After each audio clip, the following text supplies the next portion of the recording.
Good morning. Good morning, students. Myself, Mr. Dibyendu Mondal, Assistant Professor of Mechanical Engineering Department of Greater Kolkata College of Engineering and Management under GIS Group, which is situated at Baripur. Now, this is the class of Solid Mechanics, the subject code PCME 502.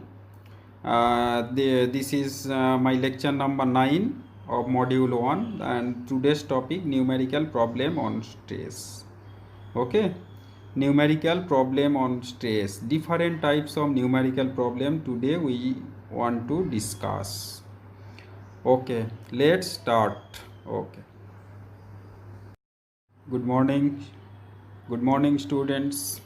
Myself, Mr. Dibyendu Mondal, Assistant Professor of Mechanical Engineering Department of Greater Kolkata College of Engineering and Management under GIS Group, which is situated at Baripur. Now, this is the class of Solid Mechanics, the subject code PCME 502. This is my lecture number 9 of module 1, and today's topic numerical problem on stress. Okay, numerical problem on stress, different types of numerical problem today we want to discuss. Okay, let's start.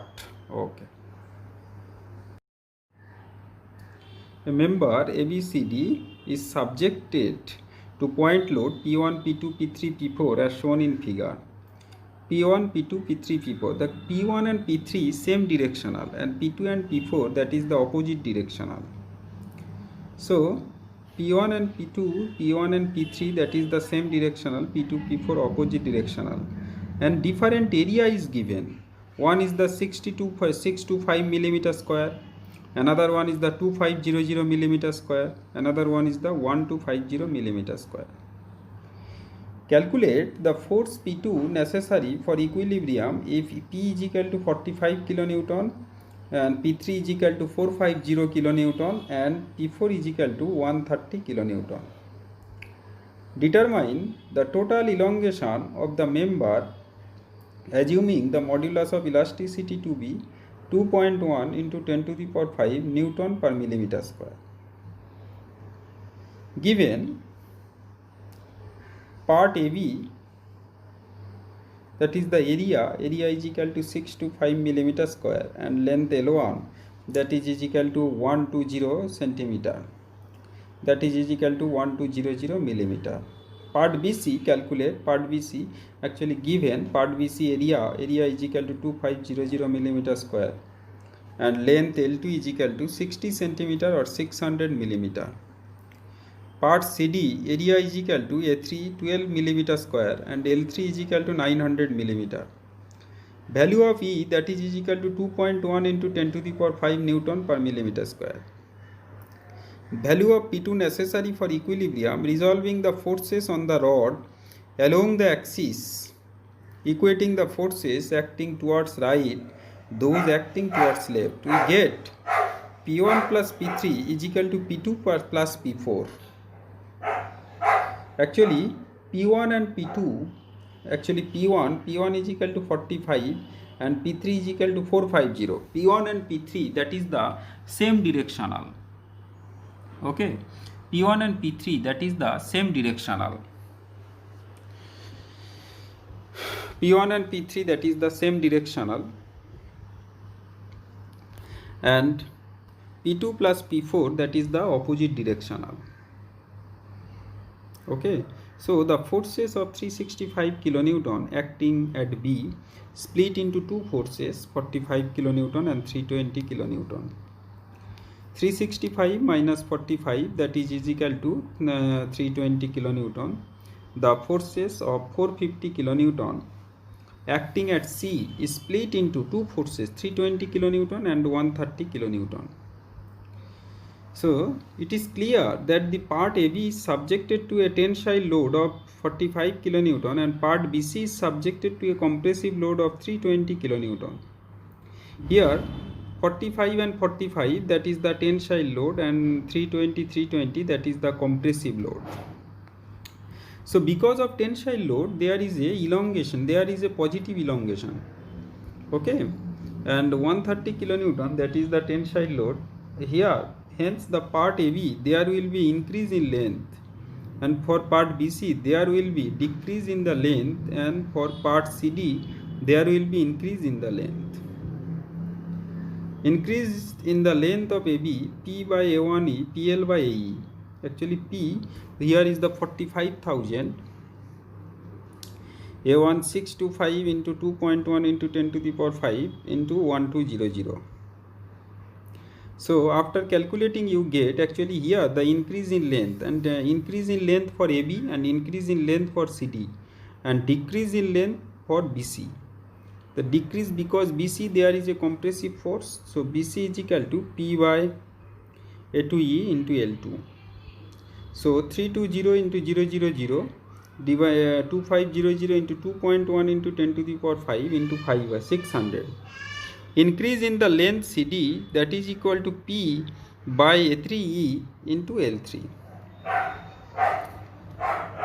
Total change 130 1250 20.1 into 10 to the power 5 into 900, so 0.4457. Total change in the length of the member 0.4114 minus 0.393657 plus 0.4457.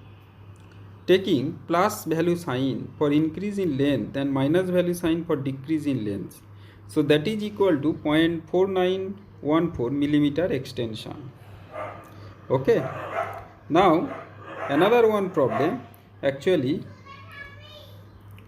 So previous problem, first one, increase in length is equal to decrease in length, means neutral, okay, no change in elongation. Another one is a tensile load of 40 kilonewton is acting on a rod of diameter 40 millimeter and length is equal to 4 meter. A bore diameter 20 millimeter is made centrally on the rod. To what length the rod should bore so that the total extension will increase 30% under the same tensile load? Take capital E is equal to 2 into 10 to the power 5 Newton per millimeter square. Okay, tensile load is equal to 40 kilonewton, 40,000 Newton. Diameter of the rod D is equal to 40 millimeter. Area of the rod A is equal to pi by 4 into 40 square is equal to 400 pi millimeter square. So 4 minus x meter, and 4 length of the rod L is equal to 4 meter, so that is equal to 4 into 1000, so that is equal to 4000 millimeter. And D is equal to 20 millimeter. Area of bore, that is A, is equal to pi by 4 into 20 square, that is equal to 100 pi millimeter square. Total extension after the bore, that is equal to 1.3 extension before bore, 2 into 10 to the power 5. Let the rod be bored to a length of x meter or x into 1000 millimeter. Okay, x meter means x into 1000 millimeter. So now extension after the bore is made 1.3 into extension before bore, so 1.3 into 2 by pi, so that is equal to 2.6 by pi. The extension after the bore is made is also obtained by finding the extension of the unbored length and bored length. For this, find the stress in the bored and unbored portion. First one, bored, one is the bored portion, another one is the unbored portion. Stress in unbored portion, that is the load by area, P by A, 4000, actually 40,000 by 400 pi. So that is equal to 100 by pi Newton per millimeter square. Extension of the unbored portion, stress by E into length of unbored portion.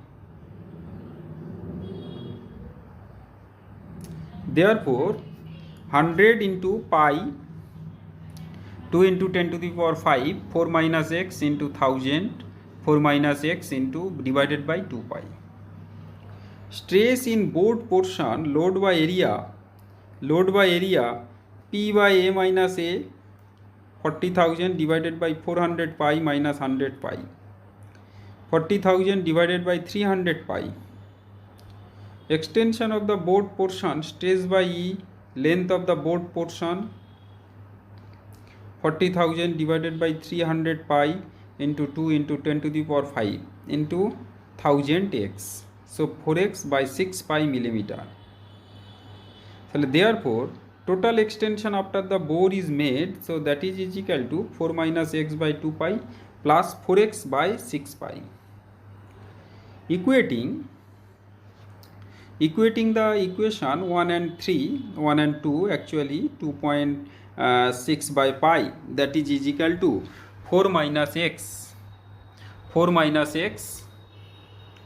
by 2 plus 4x by 6. So that is equal to 2 minus 6 into 6, 3 into 4. Okay. Now from this equation you have to calculate x is equal to something. Okay, 2.6 4 minus x by 2 d plus 4x by 6, 2.6 into 6, so 115.6 minus 12 into x, so x is equal to 3.6. Rod should be bored up to a length of 3.6 meter. Another one problem, a rigid bar ACDB, this is the rigid bar ACDB, is hinged at A and supported in a horizontal position by two identical steel wires as shown in figure. A vertical load of 30 kN is applied at B. Find the tensile forces T1 and T2 induced in these wires by the vertical load. So first one, that is the 30 kN, T1 and T2, 1 meter a gap. Rigid bar ACDB hinged at A, supported in a horizontal position by two identical steel wires as shown in figure. A vertical load of 30 kN is applied at B. Find the tensile forces. Okay, find the tensile forces. Rigid bar means a bar which will remain straight. Two identical steel wire mean the area of cross section length and the value of E both is wire is same. Capital A1 that is equal to A2 because the uniform cross section. E1 that is equal to E2. L1 that is equal to L2. And capital B is equal to 30 kN, 30,000 kN. Shows the position of the rigid bar before the load is applied at B. Now, when you calculate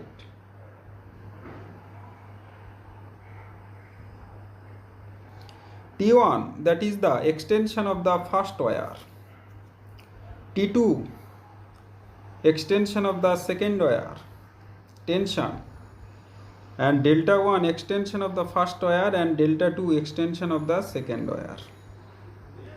Since the rigid bar remains straight, hence the extension delta 1 and delta 2 is given by delta 1 by delta 2 AC by CD, that is equal to half. 2 delta 1 is equal to delta 2. Delta 1 is the extension in wire EC. So delta 1 is equal to stress in SEC into L1 by E1. So that is equal to T1 by A1 by E1 into L1. So T1 into L1 divided by A1 into E1. Similarly, delta 2, that is the T2 into L2. T2 into L2, A2 into E2. Substituting the value of delta 1 and delta 2 in this equation, 2 into T1 plus T1 into L1, A1 plus A1 into E1, that is equal to 2 times T2 into L2, A2 into E2. Here A1 is equal to A2 and U1 is equal to E2, L1 is equal to L2. Hence, the above equation becomes 2T1 is equal to T2. Now taking moment of all these forces on the right bar about A, we get T1 multiplied by 1 is equal plus T2 multiplied by 2 equal to 30 times 3.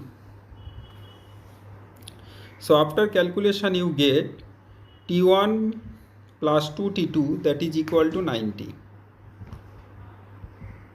Now substituting the value of T2 from equation 2 into equation 3, T1 plus 2 into 2T1, yes, correct, that is equal to 90, yes. So that is equal to 5T1. 5T1 is equal to 90. So T1 is equal to 90 by 5. From equation T2 is equal to 2 into 18, that is equal to 36 kilonewton. So after calculating the value of T1 and T2, the stresses in the two wires can also be obtained. Stresses in wire EC, that is equal to load by area, so that is equal to T1 by A1.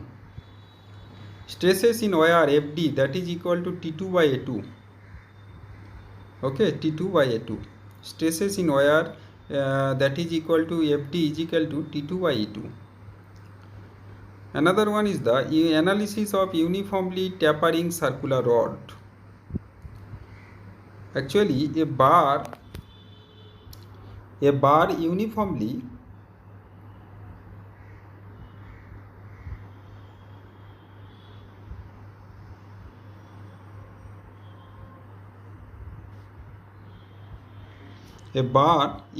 tapering from diameter D1 at one end to diameter D2 at the other end is shown in figure. Okay.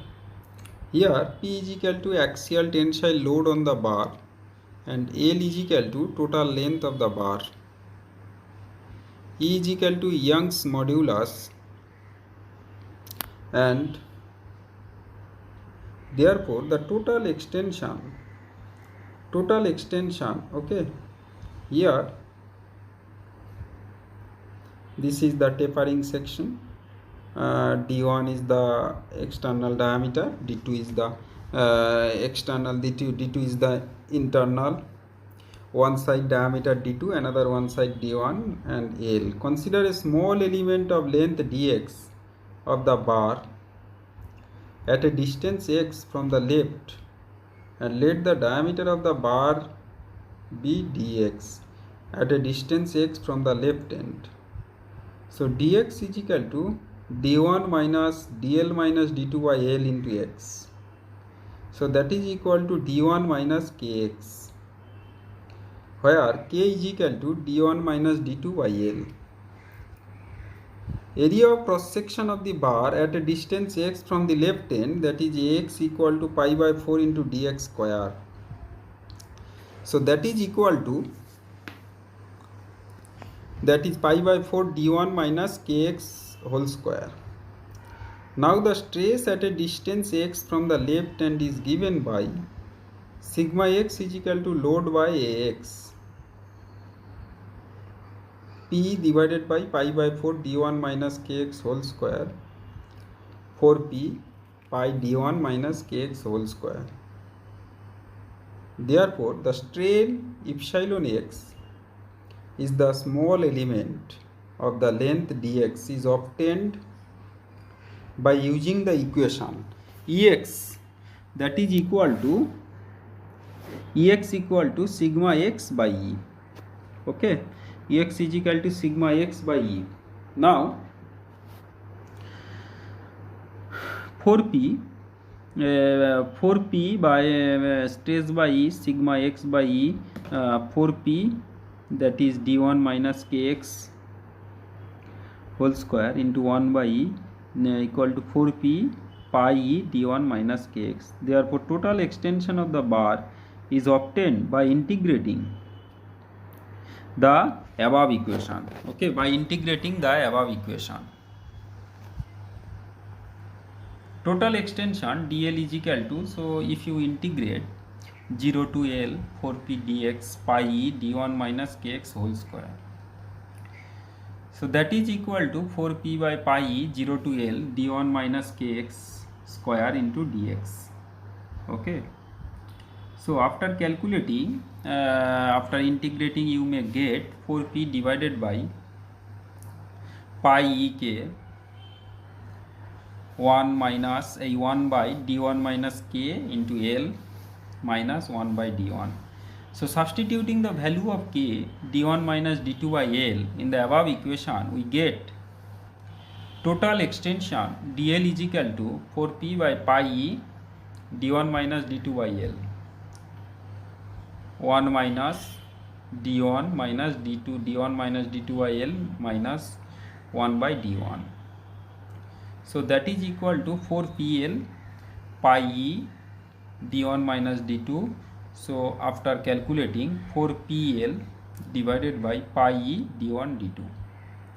So if the rod is uniform, the diameter d1 minus d2, that is equal to d. So therefore total extension dl is equal to 4pl pi e d square. That is the very vital formula, 4pl pi e d square. So this value, that one is the d1 minus k, d1 minus d2 by L is equal to k. Substitute the value and you get the result, 4pl pi e d square. Okay.